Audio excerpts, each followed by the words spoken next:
আসসালামু আলাইকুম ওয়া রাহমাতুল্লাহ। বন্ধুরা, আশা করি সবাই ভালো আছেন। আজকের নতুন একটি ভিডিওতে আবারও আপনাদের স্বাগতম। আজকের এই ভিডিওটিতে আমি যেটা দেখাতে চাচ্ছি আপনাদের, আমরা আমাদের কৃষি জমি যেখানে আমরা চাষাবাদ করি বিভিন্ন শাকসবজি, তো সেখানে আমরা একটা ঢেকি কল স্থাপন করেছিলাম। সেই ভিডিওটা অবশ্য আপনাদের দেইনি এর আগে। তো আজকে এই ভিডিওটা দেখতে পাচ্ছেন আপনারা যে ঢেকি কলে কিন্তু মরিচা পড়ছে এই সাইড দিয়ে, আর ওই সাইড দিয়ে পশ্চিমের যে সাইডটা দেখা যাচ্ছে ওদিকে কিন্তু একটু আবার মরিচা ধরে কিছুটা অংশ প্রায় নষ্ট হয়ে যাওয়ার মতো। তো এটাকে আমরা যেটা করব এখন, এই ঢেকি কল এটাকে আমরা এখন পুরোটা খুলে আবার নতুন করে সেট আপ করবো এবং এটাকে নতুন করে আবার মেরামত করে তারপর আমরা এটা স্থাপন করব। তো দেখতে পাচ্ছেন যেটা যে এখানে নিচে কিন্তু গত বছর আমরা এখানে দিছিলাম, টিউব দিছিলাম দিয়ে এখানে রশি দিয়ে তারপর এটাকে নিচে মেরামত করে দিছিলাম। তো এটার কারণে হয়েছিল কি যে আমাদের যে পানি একটা নিত, বাতাস নিত এখানে, সেখানে কিন্তু ঠিক হয়ে গেছিল। কিন্তু পরবর্তী পর্যায়ে যখন এটা আবার এখানে সমস্যাটা নিচে না হয়ে উপরে যেমন মরিচা পড়ছে, এটার কারণে আমাদেরকে কিন্তু এত সুন্দর একটা সেটআপ আবার খুলতে হচ্ছে। তো এটাই ছিল গত বছরে আমাদের একটু অসচেতনতা, কারণ যদি আমরা সে সময় একটু ভালো করে এটাকে সুন্দর করে নতুন কেনার পর কালারিং করতাম কিংবা এটাকে রং দিতাম, তাহলে কিন্তু এই মরিচাগুলো আমাদের পড়তো না। তো যে কারণে আমাদেরকে নতুন করে আবার এটাকে রিপেয়ারিং করতে হচ্ছে। তো এটা খুলতে হবে। আমাদের কাছে তেমন অস্ত্রপাতি তেমন কিছু নাই, হ্যাসকো ব্লেড লাগবে, তারপরে আর অনেক কিছুই লাগার কথা, কিন্তু আমরা খুব সহজ উপায়ে দেখতে পাচ্ছেন আমরা এটাকে কেটে নিচে করাত দিয়ে কাটতেছি, যেটা আসলে বেমানান। তারপরে এটা কাটার জন্য হ্যাসকো ব্লেড নিয়ে আসার প্রয়োজন ছিল, আমরা কিন্তু সেটা নিয়ে আসতে পারিনি। অর্থাৎ এই অল্প সময়ের মধ্যে এই হ্যাসকো ব্লেড নিয়ে আসতে গেলে অনেক সময় লাগবে, প্রায় আধা ঘন্টা কিংবা তারও বেশি, কারণ এটাকে কাটতে হবে। কাটার পরে পুরোটা আমাদের আবার নতুন করে খুলে তারপরে মেরামত করে সেট আপ করতে হবে। তো হাতের কাছে ছিল আমাদের আড়ি, তো এই আড়ি দিয়ে আমরা তখন এটাকে কাটি, কেটে নিচের পাইপগুলো কাটার পর আমরা সেগুলোকে নিয়ে দেখতে পাচ্ছেন আপনারা এই আড়ি নিয়ে এসে আমরা এটাকে কাটলাম। তো মোটামুটি সময় লাগতেছে, কারণ এটা তো পাইপ, আবার আশেপাশের জায়গাটা বেশি একটা বড় নয়, এর কারণে। তো পরিশেষে আমরা এটাকে খুলতে পারলাম, খুঁড়ে এরপরে আমরা এটাকে নিয়ে এসে দেখতে পাচ্ছেন। তো বন্ধুরা দেখতে পাচ্ছেন এটা কিন্তু আমরা নিচে একটা বাঁশ ছিল, এই বাঁশটা ছোট্ট একটা বাঁশ বলতে যাতে যেন এই আমরা যখন তৈরি করছিলাম এটা যেন নিচে ডেবে না যায়, অর্থাৎ নিচের দিকে চলে না যায়, আমরা সর্বশেষ এটাকে কাটলাম। এখন এটাকে আমরা দেখতে পাচ্ছেন একটা পলিথিনের দিয়ে এটাকে পেঁচায় রাখতেছি, কারণ এটাকে মাটি দিয়ে রাখতে হবে। আমরা এই ভিডিওটি করার জন্য কয়েকদিন সময় নিয়েছি। এখন দেখেন আমরা এটাকে কিন্তু আবার মাটিতে ঢেকে রাখতেছি। তো মাটি দিয়ে ঢেকে রাখার পর পরবর্তী পর্যায়ে আমরা এই ঢেকি কলটাকে নিয়ে বাসায় চলে গেলাম। এই যেহেতু এটাকে মেরামত করতে হবে, এটাকে বাসায় নিয়ে এসে সুন্দর করে দেখতে পাচ্ছেন আমরা এটাকে মাটি সব ছাড়াইতে হচ্ছে। তারপরে এই যে পাইপের অংশটুকু আমরা কাটছিলাম এটাকেও কাটতে হচ্ছে।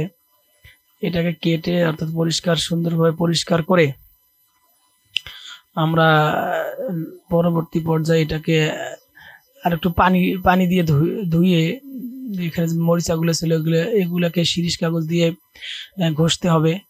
দেখতে পাচ্ছেন, না ঘষলে কিন্তু এখানে যে মরিচাগুলো আছে মরিচাগুলো কিন্তু উঠবে না। তো এটাকে ঘষতে হবে, আবার এটাকে আমরা নতুন করে আবার কালারিং করব, এই চিন্তা ভাবনাটাও আছে। সেহেতু আমরা এটাকে কিন্তু আবার দেখতে পাচ্ছেন মাটিগুলো সব পরিষ্কার করার চেষ্টা করতেছি। কারণ আসলে কি করব, এখানটায় কি করব সেটা কিন্তু সঠিকভাবে বুঝতে পারতেছি না আমরা। এই জন্য কি করতে পারি সিদ্ধান্ত নিতেছি যে এটাকে কি করব। তো সর্বশেষ যে সিদ্ধান্তটা হলো যে এই ঢেকিকলটাকে একটা চতুর্পাশ দিয়ে একটা সুন্দর করে আমরা এটাকে প্লেন শিট দিয়ে কারেন্ট চালাই দেওয়া লাগবে, রিপেয়ারিং করতে হবে। কারেন্ট চালাই দিয়ে যদি আমরা এটাকে নতুন করে আবার স্থাপন করি তাহলে আমাদের এখান থেকে আমরা ভালো ফলাফল পাবো। কারণ এই যে এখানে সাইডটা ভেঙে গেছে, এই সাইডটা ভেঙে যাওয়ার কারণে এইবার যদি আমরা এটাকে আবার স্থাপন করি আবার বেশি দিন যাবে না, হয়তো বা এটা কয়েকদিনের ভিতরে আবার নষ্ট হয়ে যাবে। তো আমরা সর্বশেষ যে সিদ্ধান্ত নিলাম যে এই ডেকি কলটার চতুর্থ সাইড দিয়ে। তো প্রিয় দর্শক যারা দেখতেছেন তারা দেখতে পাচ্ছেন আমরা সর্বশেষ এটাকে যেটা করলাম যে সব মাটি পরিষ্কার করে ভিতর থেকে সবকিছু পরিষ্কার করে সুন্দর করে এটাকে আমরা দেখতে পাচ্ছেন ওই সাইডে একটা প্লেন শিট লাগাইয়া মূলত মেকারের দোকান থেকে ঝালাই দিয়ে নিয়ে আসলাম। তো মেকারও বলছিলাম যে পাশে যেন একটা রড লাগাই দেয়, তো দিছে রড, কিন্তু সে তেমন একটা মোটা দেয় নাই, আর নিচে একটু ঝালাই দিয়ে দিছে, ওখানে একটু লিক ছিল। তো মোটামুটি যেটা বলা যায় যে আগের চেয়ে কিন্তু এটার একটা অবস্থা কিন্তু উন্নতি হয়েছে। এই যে পাশে মরিচা পড়া জায়গাটা কিন্তু আমরা এটাকে একটু রিপেয়ারিং করতে পারছি। তো এটাকে দ্বিতীয়বারে গতবারের মতো নতুন করে আর ভুল করব না। এবারে আমরা এটার সঙ্গে সরাসরি যে সিদ্ধান্ত নিছি আমরা যে এখানে রং লাগাবো। তো রং দিয়ে সুন্দর করে পুরোটাকে রং করার পর তারপরে এটাকে রং করার পরে সেটাকে আমরা আবার সেট আপ করবো। তো যারা যারা আমার ভিডিওটি দেখতেছেন তারা অবশ্যই কষ্ট করে ভিডিও তৈরি করতেছি, ফেসবুক পেজ থেকে দেখলে অবশ্যই ফলো দিয়ে রাখবেন, লাইক করে রাখবেন, এবং যদি ইউটিউব থেকে দেখেন অবশ্যই ভিডিওটিকে অবশ্যই আপনারা চ্যানেলটাকে সাবস্ক্রাইব করে রাখবেন, ভিডিওটিকে লাইক দিবেন। এরপর দেখতে পাচ্ছেন আমি এখানে আমার শালা শালিরাও বসে আছে, এরা আবার আসছে ঘুরতে। তো এর ভিতরে কিন্তু আমি রং আনতে বলছিলাম যে একটা নীল কালার বা অন্য কালার হলে হয়তো, কিন্তু আমার ছোট ভাইকে আনতে দিয়েছিলাম, সে নিয়ে আসছে সাদা কালারের। তো সর্বশেষ সাদা কালারই চয়েস করে এই সাদা কালারটাকে মিশ্রণ করলাম। সাদা কালারটাই সর্বশেষ এখানে এই ঢেকি কলে লাগাইলাম। আমাদের সাদা কিংবা নীল কালার মূল উদ্দেশ্য নয়, আমরা যে উদ্দেশ্যে এটা লাগাচ্ছি যেন এটাকে দ্বিতীয়বার, যেমন প্রথমবার মরিচা ধরছে, দ্বিতীয়বার যেন এটাকে আর মরিচা ধরতে না পারে, সেজন্যই আর কি আমাদের এই রং করা।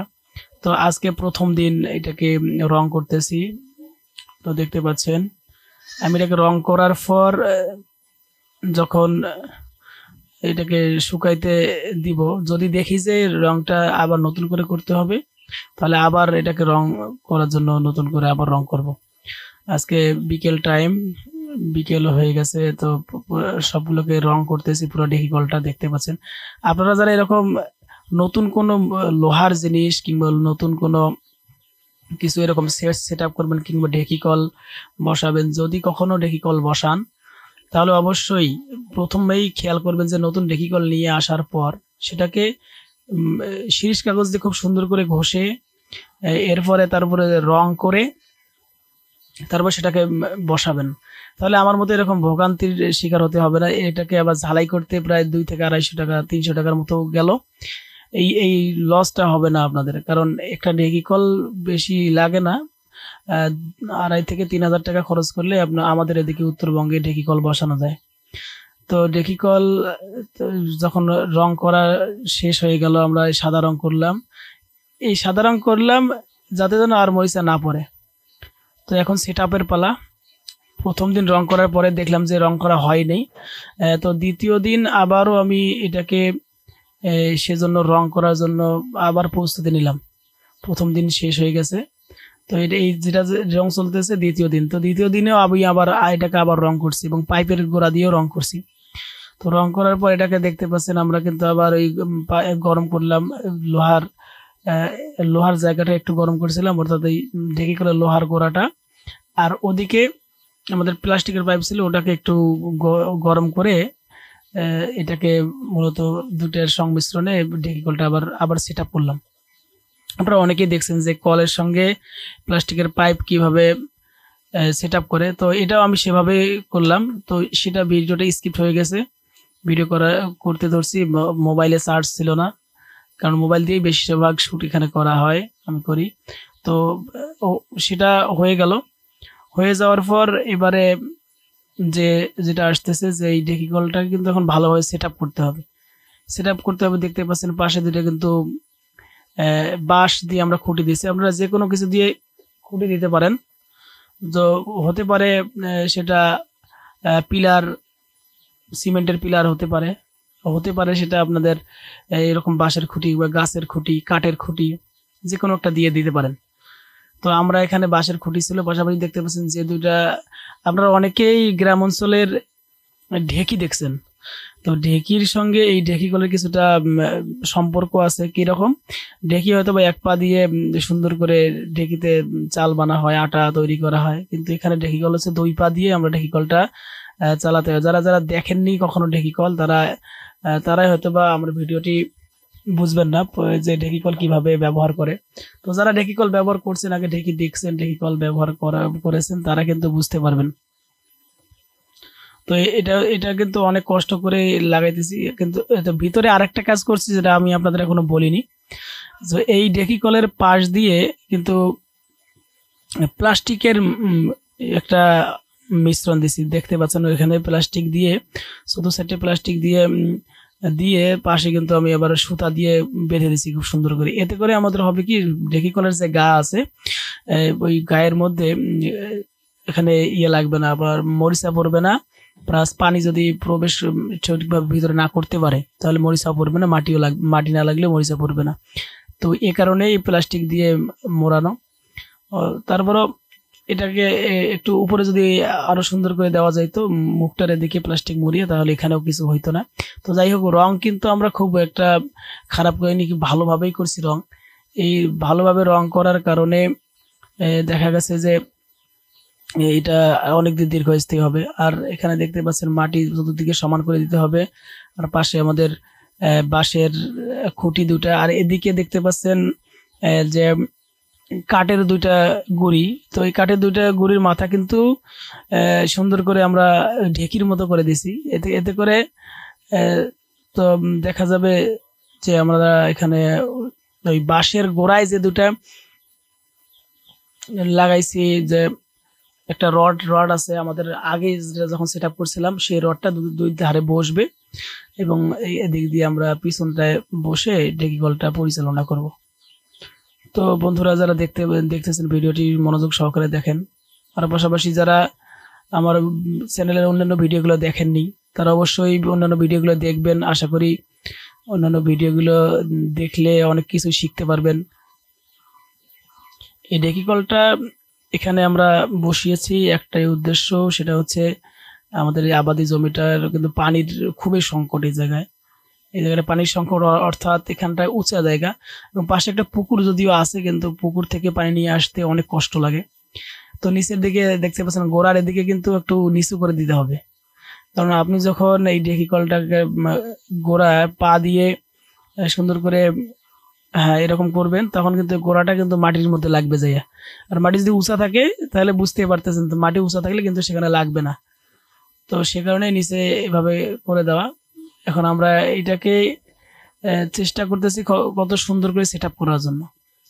সুন্দর করে সেট আপ হয়ে গেলেই আমরা এখানে পানি উঠাবো। তো চতুর্দিকে সামনে আবার একটা সুন্দর একটা গাছের ডাল দিলাম, কেন জানেন? এখানে এটা ডাল দেওয়ার কারণে সামনে যে ওই যে আমরা ওই সামনটা পড়তেছে দুই বাঁশের সামনে, এটা যেন না হয়, অর্থাৎ উপরেরটা যেন নিচে নেমে যেন আঘাত না লাগে। তো যাতে আঘাত না লাগে সেই ব্যবস্থা আমরা করতেছি এখানে। তো এখন পানি দিব আমরা, একটু পানি দিয়ে এটাকে পানি উঠানোর ব্যবস্থা করব, অর্থাৎ টেস্টিং করব আমরা। তো দেখতেই পাচ্ছেন, যারা লং টাইম ভিডিও দেখার অভ্যাস আছে তারা অবশ্যই এই ভিডিওটি দেখে আনন্দিত হবেন, কারণ লং টাইমে একটা ডিফিকাল সেট আপ করা খুব সহজ সাধ্য ব্যাপার নয়। লং টাইম ভিডিও মনোযোগ সহকারে দেখাও, ধৈর্য সহকারে দেখাও কিন্তু যেমন তেমন ব্যাপার নয়। তো যারা লং টাইম আমার ভিডিওটি দেখতেছেন ধৈর্য সহকারে, তাদেরকে অবশ্যই অসংখ্য ধন্যবাদ জানাচ্ছি তাদেরকে, কারণ প্রাকৃতিক এসব ভিডিওগুলো খুব সহজে মানুষ তৈরি করে না, দেয় না। তা আমি তৈরি করি মাঝে মাঝে, আমার চ্যানেলে দেই, যাতে যেন আপনারা শহর থেকেও কিংবা অন্য জায়গা থেকেও গ্রামের বিভিন্ন কিছু দেখতে পারেন। তো এখানে দেখতে পাচ্ছেন যে পানি দিয়ে কিন্তু পানি নিচ থেকে আমরা উঠাইলাম, আমি নিজেও এটাকে পা দিয়ে পানি উঠাচ্ছি, দেখতে পাচ্ছেন। ডেকিকল দিয়ে নিচ থেকে পানি উঠিয়ে যদি এই পানিগুলো আমরা এখানে পুঁই শাক আছে, পাশাপাশি আর অন্যান্য শাক আছে, এখানে যদি আমরা দেই তাহলে কিন্তু খুব যত্ন সহকারে এইখানকার আবাদ হবে। তো ডেকিকল নষ্ট হয়ে গিয়েছিল, আমরা এটাকে ঠিক করলাম। তো এখানে কিন্তু 4 থেকে 5টা জায়গায় আলাদা আলাদা ভাবে সুন্দর করে বেড তৈরি করা হয়েছে। এগুলোতে আমরা পালং শাক, নাপা শাক, তারপর লাউ শাক, কুমড়া বীজ, এরপর পাট শাক, পাশাপাশি ডাটা দিব। তো এগুলা দিলে আমাদের হবে কি, এখান থেকে আমরা একটা পারিবারিক চাহিদা অর্থাৎ খাবারের চাহিদা মেটানোর জন্য, সবজি চাহিদা মেটানোর জন্য কিন্তু আমরা এটাকে সুন্দরভাবে ব্যবহার করবো। দেখতে পাচ্ছেন যে সেটআপটা এখানে ডেকিকলের সেটআপটা যেটা হলো যে মরিচা পড়া জায়গাটা কিন্তু রং করা হয়েছে সুন্দর করে। আর যারা যারা এরকম ডেকিকল বসাবেন কষ্ট লাগবে ভাই এরকম, কারণ এখানে কারেন্ট বিল দেওয়া লাগে না, প্লাস যদি বসে থাকেন সময়, আপনি যদি একটা মোটর সেট করেন সেখানে বসে থাকতে হবে, পানি দিতে হবে, কিন্তু এখানে আপনার কারেন্ট বিল লাগবে না। তারপর বসে বসে পাওয়ার ব্যায়ামও হচ্ছে আপনার, কারণ এখনকার যুগে আমরা কিন্তু বেশিরভাগ মানুষই কষ্ট করতে চাই না, কষ্ট না করার কারণে কিন্তু আমাদের বিভিন্ন রোগবালাই শরীরে জন্ম নেয়, রোগবালাই হয়। তো এই কারণেও কিন্তু এটা একটা ডেকিকল কিন্তু একটা উপকারী জিনিস। যারা নিয়মিত ডায়াবেটিস রোগী আছেন তারা এইসব কাজ করতে পারেন, যা তাদের শরীরের উপকার হবে। প্লাস যারা সুস্থ মানুষ আছেন তারা যদি এইসব ডেকিকল ব্যবহার করেন, দেখা যাবে আপনার পায়ের উপকার হচ্ছে, শরীরের উপকার হচ্ছে, ব্যায়াম হচ্ছে, শরীরে প্রচন্ড পরিমাণে ঘেমে ঘেমে শরীরের চর্বিগুলো, কোষগুলো তাজা হচ্ছে, সুন্দর হচ্ছে। তো এভাবে আর কি আমরা সম্পূর্ণ ডেকিকলটা সেট আপ করলাম। তো সেট আপ করা শেষে এখন আমরা এই পানিগুলো বিভিন্ন জায়গায় দিব। তো এখানে একটু সমস্যা হয়েছিল যে পানি উঠতেছে কিন্তু পানির সাইড দিয়ে পরে অন্য জায়গায় যাচ্ছিল, আর পিছনে যে জায়গাটায় বসবো ওই জায়গাটা কিন্তু একটু আমরা ভালো করে সেট আপ করার জন্য এখানে লাগাচ্ছি, দেখতে পাচ্ছেন। এগুলো আপনারা না লাগাইতে পারেন, দাঁড়িয়ে দাঁড়িয়ে ইয়ে করতে পারেন। আমরা এটাকে এখানে বসে ডেকিকল মূলত পানি উঠাবো। আমি অবশ্য এখানে বসি মাঝে মাঝে, আবার না বসেও দাঁড়িয়ে, উপরে আবার একটা বাঁশ দেয়া আছে, এখানে বাঁশে ধরে আমি ডেকিকল চাপি এবং পানি উঠাই অনেক সময়। কিন্তু দেখা যায় যে এটা লাগানো হচ্ছে কেন, যে মাঝে মাঝে সব সময় তো আর ওভাবে হবে না, এই জন্য মাঝে মাঝে এখানে বসেও কাজটা করতে হবে। তাহলে হবে কি যে আপনি কাজও করতে পারছেন এবং রেস্টও নিতে পারছেন, কাজও হচ্ছে রেস্টও হচ্ছে, কাজও হচ্ছে রেস্ট হচ্ছে। তো এভাবেই এই ডেকিকল দিয়ে আমরা পানি উঠাই। তো যারা যারা আমার ভিডিওটি পর্যন্ত দেখলেন এবং ডেকিকল সেট আপ দেখলেন, দ্বিতীয় দিন হয়তো বা এই ডেকিকলের পরে আরও নতুন কোনো ভিডিও নিয়ে আপনাদের সামনে হাজির হব। এবং আমাদের এই শাকসবজির যে জায়গাগুলো আছে এখান থেকে ভিতরে যে বেগুন গাছ আছে এগুলোর ভিডিও নিয়ে আসবো ইনশাল্লাহ। পাশাপাশি আমার চ্যানেলের সঙ্গে আপনারা সম্পৃক্ত থাকবেন, কেননা এখানে আমি কবুতর রিলেটেড অনেক ভিডিও দিয়ে থাকি, যেগুলো দেখে আপনারা উপকৃত হবেন। পাশাপাশি কবুতরের রোগবালাই নিয়ে ভিডিও তৈরি করি আমি আপনাদেরকে এই চ্যানেলে দেই। অনেকেই যেগুলো থেকে অভিজ্ঞতা নিয়ে নিজেদের বাস্তব জীবনে প্রয়োগ করতে পারেন। কারণ অনেকেই আছে ফেসবুকে, ইউটিউবে ফেক ভিডিও দিয়ে থাকে, মিথ্যা ভিডিও দিয়ে থাকে। তো আমি রিয়েল ভিডিও এবং বাস্তব ভিডিওগুলো দিয়ে থাকি, যাতে করে কেউ হঠাৎ করে কোনো কাজ শুরু করে যেন ঠকে না যায়, প্রতারণার শিকার না হয়। কারণ কোন জায়গাটায় লাভ আছে, কোন জায়গাটায় লস আছে, যারা অভিজ্ঞ এবং যারা কাজ করে নিয়মিত তারাই কিন্তু বুঝতে পারে। আর যারা এগুলোর সঙ্গে সম্পৃক্ত না, তারা নতুন নতুন হঠাৎ করে ভিডিও তৈরি করবে, দেবে, তা কিন্তু আপনারা কিছুই বুঝবেন না। এজন্য আপনারা যারা আমার ভিডিও দেখতেছেন অবশ্যই আমার চ্যানেলের সঙ্গে থাকবেন। আর দেখতে পাচ্ছেন এখানে কিন্তু আরো কিছু জিনিস বাকি আছে, যে জিনিসগুলো হয়তো আপনাদের বলা হয়নি। আমি পাশে কিন্তু লেবু গাছ আছে, লেবু গাছের এদিক দিয়ে একটা নালা আছে, ওই নালাটা দিয়ে ভিতরে আবার কিছু সুপারি গাছ আছে, সেখানে পানি দেওয়া হয়। অর্থাৎ এই ঢেকিকলের মাধ্যমে কিন্তু উপকার অনেকই হচ্ছে। আমরা কিন্তু বসে থেকেই, অর্থাৎ নিজের সময় খরচ করে, মানে বসে না থেকে যদি এইভাবে সময় খরচ করে এগুলো করেন, তাহলে সময় বাঁচলো, প্লাস অর্থ বাঁচলো, যে কারেন্ট বিল দিতে হলো না আপনাদের। তো আমার এখানে এই ব্যবস্থার জন্য আমি এইরকম করছি। তো সবাই ভালো থাকবেন, আল্লাহ হাফিজ।